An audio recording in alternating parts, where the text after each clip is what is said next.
Bonjour, c'est Sylvain pour la plateforme Tout sur le Bitcoin. Aujourd'hui, je vous propose un gros plan sur le Bitcoin Cash, une crypto-monnaie que certains considèrent comme le Bitcoin du futur tout simplement.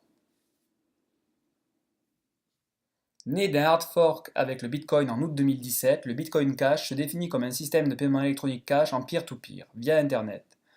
Comme son glorieux aîné, le Bitcoin Cash est entièrement décentralisé, ce qui signifie qu'il n'est régulé par aucun organisme de contrôle central et ne nécessite donc aucun tiers de confiance pour que les transactions puissent s'opérer. Issu d'un hard fork du Bitcoin, le Bitcoin Cash a hérité de toutes ses caractéristiques intrinsèques. Ceci étant dit, il paraît important de définir ce qu'est un hard fork. Dans le contexte des crypto-monnaies, un fork est une séparation d'une blockchain en deux différentes versions qui évolueront ensuite chacune séparément de leur côté. Ce type d'événement peut intervenir pour n'importe quelle crypto-monnaie, puisqu'elles sont généralement open source et que chacun est libre de la forker pour en faire une version dérivée. Le hard fork du Bitcoin, conduisant à la création du Bitcoin Cash, résulte d'un certain nombre de désaccords au sein de la communauté sur la manière dont le Bitcoin devait évoluer dans le futur. La communauté s'est donc scindée en deux et les supporters du Bitcoin Cash pourront désormais le faire évoluer à leur guise. La scalabilité du Bitcoin fut au cœur du débat. Lancé en 2009 par un certain Satoshi Nakamoto, dont l'existence réelle demeure toujours énigmatique, le Bitcoin est rapidement devenu populaire et aura connu une année 2017 phénoménale, avec un cours passant de 1000 $ à près de 20 000 $ en fin d'année, avant de reculer quelque peu sur les derniers jours de décembre. Le succès du Bitcoin aura logiquement augmenté le nombre de transactions réalisées sur sa blockchain. Cette augmentation importante du nombre de transactions à valider aura mis en exergue les limitations de la blockchain Bitcoin en termes de scalabilité. Ces problèmes de scalabilité étendus à une taille de bloc limitée à 1 mégabit, comme nous l'avions détaillé dans notre vidéo sur qu'est-ce que le Bitcoin. Pour rappel, un bloc regroupe en son sein un certain nombre de transactions devant être validées et certifiées par le réseau. La blockchain Bitcoin peut traiter un nouveau bloc toutes les 10 minutes. Du fait de sa taille de bloc limitée à 1 mégabit, la blockchain Bitcoin ne peut traiter que 7 transactions par seconde, ce qui est bien faible comparé aux performances du système de carte bancaire Visa par exemple. Ce dernier permet en effet de traiter 2000 transactions par seconde et est donc 285 fois plus puissant que la blockchain Bitcoin. L'augmentation croissante du nombre de transactions sur le réseau Bitcoin a conduit à des pics importants de transactions à valider. Durant ces pics, le temps de validation a clairement augmenté, conduisant à des goulots d'étranglement sur la blockchain Bitcoin. Cette congestion du réseau rend de fait le Bitcoin impraticable pour un certain nombre de cas d'usage tels que les micro-paiements et fait peser de sérieuses menaces pour l'avenir du Bitcoin à moyen terme. La grande question au sein de la communauté Bitcoin est donc comment augmenter le nombre de transactions du réseau Bitcoin. Les limitations du réseau étant clairement identifiées et connues de la communauté, de nombreuses approches visant à rendre le Bitcoin plus scalable ont été proposées. Chaque approche s'amène avec ses avantages et ses inconvénients, qui s'articulent autour des trois thématiques suivantes: vitesse, coût et sécurité. Le Bitcoin étant ouvert et globalement accessible, sa blockchain est utilisée pour différents cas d'usage et bénéficie à un grand nombre de différentes manières. Le Bitcoin n'est dirigé par aucune autorité centralisée, ce qui est un plus non négligeable mais peut constituer son talon d'Achille dans certaines situations où aucun consensus ne se dégage pour le faire évoluer, l'améliorer ou le pérenniser. Au terme d'innombrables discussions, un certain nombre de membres de la communauté Bitcoin avaient prévu de le faire basculer leur blockchain sur un nouveau système nommé SegWit2x. Ce système implémente un format nommé Segregated Witness, alias SegWit, qui vise à réduire la taille des données liées à une transaction afin de pouvoir embarquer plus de transactions au sein des blocs sans avoir augmenté la taille limite de 1 MB.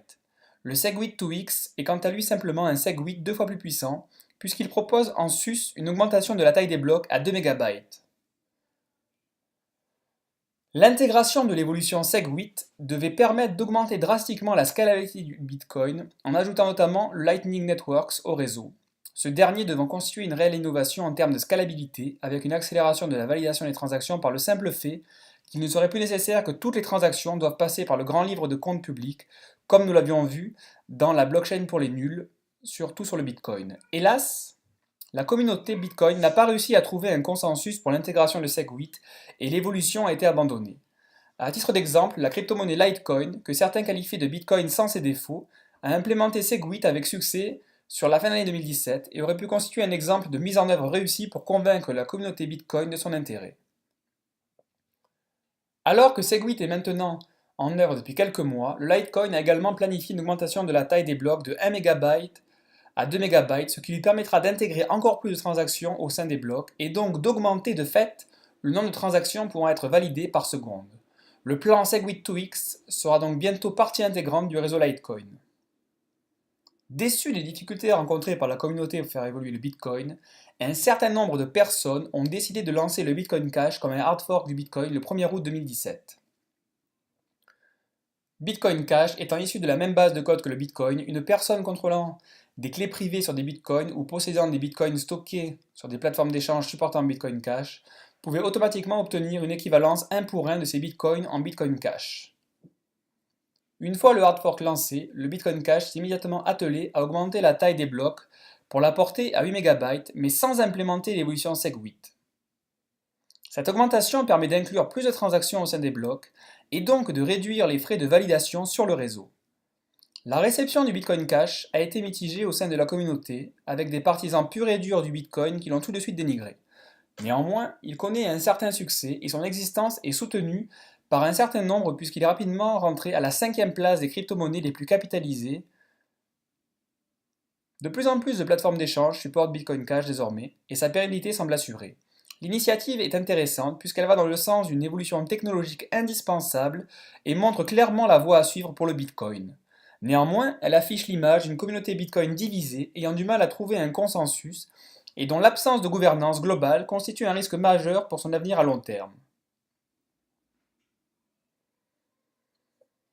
Critiqué à son lancement, le Bitcoin Cash a donc su trouver grâce auprès des investisseurs en crypto-monnaies depuis lors.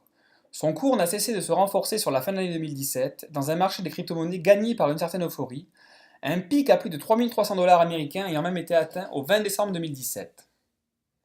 Depuis lors, le Bitcoin Cash a vu la valeur de son cours subir une correction, à l'instar de la plupart des autres crypto-monnaies en ce début d'année 2018, pour tomber à 1600 dollars au 17 janvier.